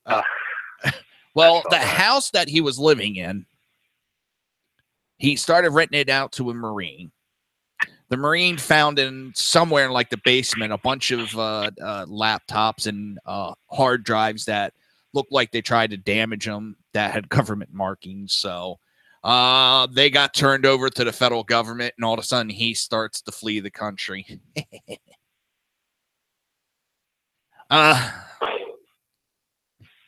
This might be the last article. Let's see, because I know this might light you off, Crash.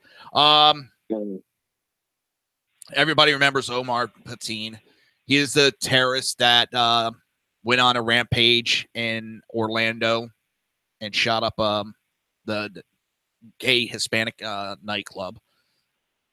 Pulse. Thank you. I couldn't remember the name of it. Well, his wife... taxpayers will be forced to pay the legal fees of the wife of an Orlando terrorist who pledged allegiance to Islamic State. According to a motion her attorneys filed in court. Why do we have to pay her legal fees? Because she is considered indigenous. What's funny is wasn't she caught in another country? She renounced her citizenship. How is that indigenous? I don't know. That's libtard mentality. Yeah, it's well, it's right before you called in. I was playing live audio from California City Hall, where they were discussing legalizing a sanctuary city, and you had all these. Well, I'm a child, and my parents are afraid to go out the front door because we'll get separated, and it's not fair. It's not right. I'm a straight A student, and they shouldn't be deported because I'm a straight A student. Okay. I'm sorry, I don't see the correlation here. Neither do I, but it goes to Democrats back terrorists and illegals and criminals. That's all they seem to protect anymore. That's all they seem to protect. And it pisses me off. That's all they are. I mean, how many controversies, how many scandals keep popping up around the DNC? Oh, please. I mean, how many times? I can't count that high. So it's over 20. I know that. Oh. Yeah, once you get above the figures at the toes, then it's just... Exactly. Well, 21 I can count. No, 23 I can count to. I don't even want to know the explanation for that. The nose and the ears. Get your mind out of the gutter, pervert. Mm-hmm. Oh, it just drives Boggles me. the mind. It does boggle the mind anymore. What else do we got? I think we got time for one more. A judge clears the way for Trump's commission to collect voter data. I don't know if you heard about Trump has that whole voter commission going. Well, some groups were suing in District of Columbia saying it could be harmful to them and yada, yada, yada, and they wanted it stopped immediately. A judge has said it is not harmful. This is public knowledge information that he has requested. This is information that they already turned over to the federal government. So this is no different than turning it over to this group as it is public available data. They tried to stop. Sure. Huh?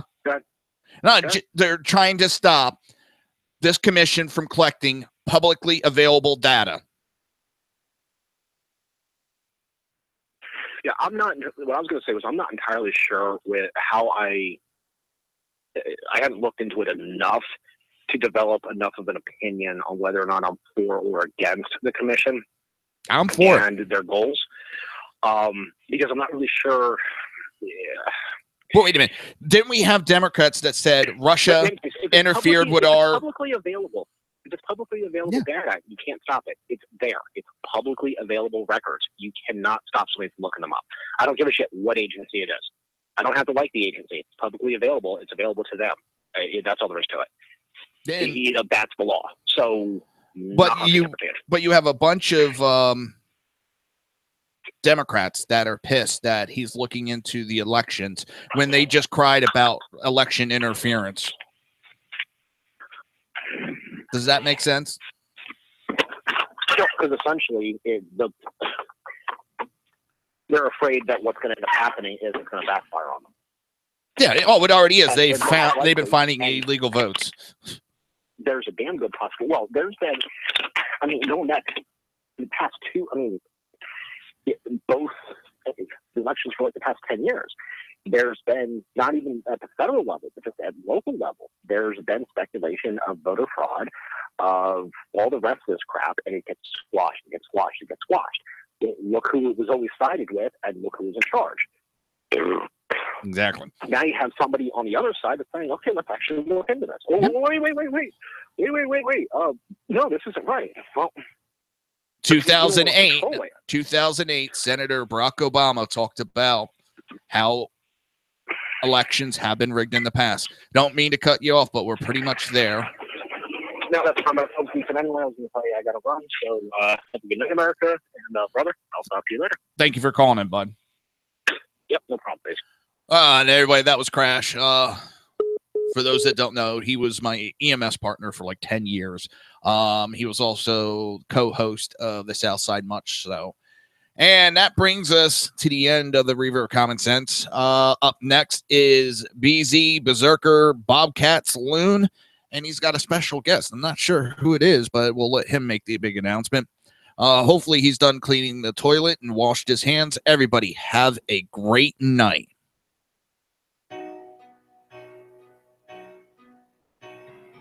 You've been listening to the Reaver of Common Sense with its host, Jersey Joe. You can tune in every day, Monday through Friday, 11 a.m. to 1 p.m. Eastern Standard Time, right here on hppundit.com and shrmedia.com.